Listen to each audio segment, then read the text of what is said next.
How to add baggage in AirAsia PC. Hello everyone. In this video, I will show you how to add baggage in AirAsia PC.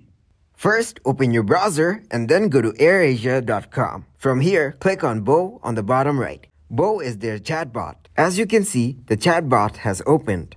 Here, it's asking me to log in because I'm not logged in. As you can see, Bo gave us some options to choose from. Just scroll through and select the type of help that you want. For our purpose, we will select travel. As you can see, Bo is typing.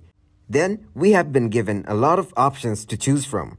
Go through the options and then select what suits you best. For our purpose, we'll choose AirAsia flights. And then, wait for the reply.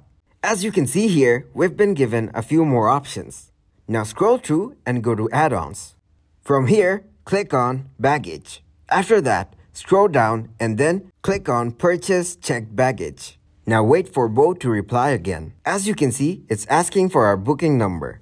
So in order to use this service, you will have to have a booking number. If you have it, then just put it in and then follow the procedures. And that's it.